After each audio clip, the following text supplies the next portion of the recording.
Sosok Marcel Radival memang sejak dulu sudah malang melintang di dunia konten kreator tanah air. Namun belakangan julukannya sebagai pesulap merah viral di mana-mana usai berseteru dengan Gus Samsudin. Gempar baru-baru ini di Indonesia berkenaan dengan pembongkaran saudara pesulap merah yang sampai hari ini orang tidak tahu nama sebenar dia. Dia berjaya menyembunyikan identitinya walaupun wajahnya itu boleh dilihat, tapi kerana dia pakai wig, setahu saya itu wig dia pakai wig dan dia belum lagi, tak silap saya, dia belum dedahkan nama dia yang sebenar. Wallahualam, saya tak pasti kalau ada dalam video-video lain dia dedahkan. Jadi saya ucapkan terima kasih kepada beliau. Itu khidmat yang besar kepada umat Melayu di Nusantara ini. Dan saya juga maklum bahawa beliau adalah Muslim yang baik. Ya. Tular baru-baru ini video beliau menceritakan di mana beliau berusaha sedaya upaya untuk bergelak daripada riba. Sebab dia kata dia belajar sejak sekolah Allah akan menghapuskan riba, yamhaqullahu riba wa yurbis sadaqat. Jadi dalam salah satu interview di Indonesia bersama dengan dia kata saya berusaha untuk elak daripada riba. Jadi beliau adalah Muslim yang cuba dan berusaha untuk mengamalkan agamanya. Dan apa yang beliau buat ni, walaupun orang tak kenal dia bukan seorang ulama, dia bukan seorang ilmuwan, tapi dia pakar dalam bidang dia, ya, dalam bidang tricks, dalam bidang hipnosis, ya, dalam bidang itu beliau, kita boleh kata orang yang dalam bidang lah, ya. Jadi apa yang beliau buat tu sebenarnya berisiko besar. I can't imagine doing that in Indonesia. Okay. Dan kita lihat baru-baru ini apabila beliau pergi ke Padepokan, ya, Padepokan ni macam pondok Padepokan Gus Samsudin tu, dia tak buat apa-apa pun. Itu pun berlaku keganasan. Beliau ditumbuk, beliau ditumbuk dan hampir-hampir berlaku sedikit kekacauan yang lebih daripada itu. Jadi Indonesia bukan main-main bila awak buat pembongkaran seperti ini. Beliau bukan orang yang bodoh. Dia tahu risiko yang dia ambil, ya, dan dia juga bersama-sama dengan sebahagian asatizah, antaranya adalah Ustaz Faizal yang juga mengamalkan rawatan ruqyah, perawat ruqyah.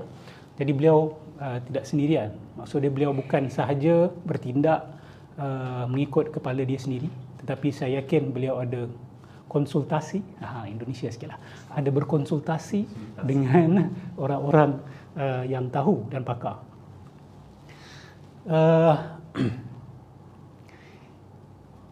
Sepanjang sejarah, inilah kerja awal para nabi-nabi Allah sebenarnya, membongkar penipuan, ya? Membongkar tukang-tukang sihir yang menipu, dan hari ini ia diteruskan oleh orang-orang seperti pesulap merah ini. Soalan yang saya sebenarnya nak kita fikirkan bersama-sama adalah, apakah konteks Indonesia sehingga memudahkan ramai orang terpedaya dengan orang-orang seperti Gus Samsudin Jadab ini? Itu soalan yang lebih penting. Dan apa yang kita di sebelah sini, di Malaysia, jadi soalan besarnya adalah, apakah latar belakang masyarakat Islam di Indonesia pada ketika ini, pada tahun 2022, Hijrah 1444, yang masih mengekalkan mereka pada tahap vulnerable untuk terus ditipu oleh orang-orang seperti ini. Ini soalan yang lebih besar. Dan adakah konteks kita di tanah Malaysia ini berbeza dengan apa yang berlaku di Indonesia? Apakah tanah dia? What is kita kata, the soil yang membuatkan orang-orang seperti ini berlambak di sana? Dan kita ada juga orang-orang macam tu dekat Malaysia ni. We have. Dan mereka juga diikuti puluhan ribu oleh orang-orang kita. Dan saya harap masyarakat Islam di Malaysia ini mengambil pelajaran. Jangan pula lepas ni kata, oh, Gus Jadab tu memang penipu, patutlah dibongkar. Tapi yang saya ikut ni bukan penipu. Ada saja saya yakin yang akan cakap begitu. Yang saya ikut ni, dia punya ilmu kebatinan itu tulen, Ustaz. Tulen. Ilmu herbanya tulen, Ustaz. Ya, ilmu herba tu mungkin betul lah. Kan? Magic-magic, hantu air yang dipanggil tu betul. Itu hantu air yang benar. Jin di hutan yang kelihatan ketika menghalau badi ayam itu real. Saya harap ambillah pengajaran. Sebab itu juga yang dikatakan oleh pengikut-pengikut Gus Jadab ini. Sebelum dia dibongkar. Sebelum dia dibongkar. Baik. Apakah syarat-syarat yang ada sebelum sesebuah masyarakat itu menjadi mangsa mudah kepada orang-orang macam ni? Ini soalan ni. Pada pendirian saya dan pada pandangan saya, sebahagian faktornya adalah pendidikan agama yang masih lagi tidak menekankan aspek akal dan berfikir. Itu retak yang pertama sekali. Apabila tidak ada budaya berfikir dalam keberagamaan, secara automatik masyarakat akan bertukar kepada mod sangka baik. Siapa sahaja yang ke depan dengan kedok agama, dia panggil kedok ke kadok dengan kedok agama, dengan pakaian, dengan topeng agama, masyarakat yang tidak terdidik berfikir dengan agama, tidak ada pilihan lain kecuali bersangka baik. Jadi dia bersangka baik. Bila bersangka baik, serigala sukalah. Apabila kambing-kambing yang ada itu mudah bersangka baik dengan serigala, itu sangat seronok kepada serigala. Jadi budaya keberagamaan yang tidak menekankan aspek berfikir. Apabila diajar sesuatu, apabila ada orang recommend, Gus ni bagus, mujarab merawat dengan dia, saya pergi, saya sihat. Ini juga hujah yang diberikan oleh sebahagian orang Malaysia. Ketika kami cuba membongkar salah seorang bomoh, apa orang kata? Tapi Ustaz, saya pergi merawat dengan dia, saya sihat, saya baik. Jawapan saya mudah kepada orang-orang seperti ini. Awak pergi jumpa Sami Buddha ke? Awak pergi jumpa bomoh Siam ke? Berapa ramai yang baik? Adakah kita nak kata orang yang merawat itu lurus akidahnya dan tidak ada penipuan yang dibuat hanya kerana awak sihat? Sebab saya pernah ceritakan tentang placebo dan sebagainya. Bagaimana peranan placebo boleh buat orang sihat walaupun ubat yang diberikan itu adalah ubat palsu. Okay? Don't underestimate the power of placebo. Baik. Jadi itu yang pertama. Budaya keagamaan yang tidak menekankan aspek berfikir. Kemudian sering disorongkan dengan cerita-cerita ajaib. Cerita-cerita karamah wali. Apa dia? Tirai. Cerita-cerita selak tirai. Berbicara terus dengan Nabi. Tidak mustahil. Kan? Perkara-perkara luar biasa ini tidak mustahil dilakukan. Selagi orang itu wali, ini benda biasa, perkara biasa, kita tidak perlu memeriksa, kita tidak perlu cek, kita tidak perlu ragui. Kita sangka baik. Inilah dia.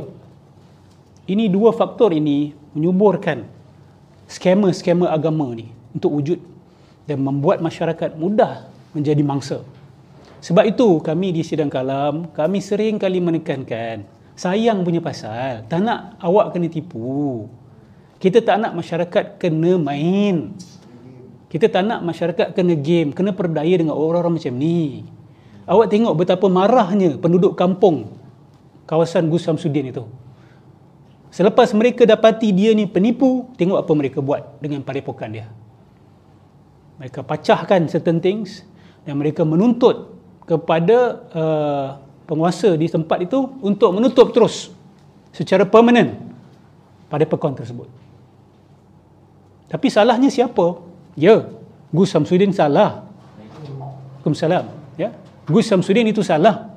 Tetapi Gus Samsudin tidak akan disokong. Kalau tidak ada penyokong, Gus Samsudin tidak akan bersemangat untuk meneruskan penipuan dia kalau tidak ada masyarakat yang mudah percaya. Jadi masyarakat jangan hanya menyalahkan Gus Samsudin, kena juga salahkan diri sendiri dan kena tanya, kenapa pendidikan agama yang aku dapat tidak mampu menyelamatkan aku daripada menjadi mangsa penipuan? Bahkan saya yakin pendidikan agama yang diterima itulah yang buat mereka ni senang untuk menjadi mangsa. So adakah kita memiliki masalah yang sama di Malaysia ini? Sudah tentu ya. Dengan berkerumunnya guru-guru yang mengajar perkara-perkara yang menyesakkan nafas kita bila kita dengar isu selak tirai, isu tarikat Naqsyabandiyah ini, dan baru-baru ini yang berlaku di Negeri Sembilan, tak silap saya, tarikat Naqsyabandiyah Al-Khalidiyah kan, satu cabang itu yang dipimpin oleh Habib Syed Firdaus, kalau tak silap saya, Shah Firdaus, Habib Shah Firdaus. Tempatnya itu pun ditutup. Kenapa?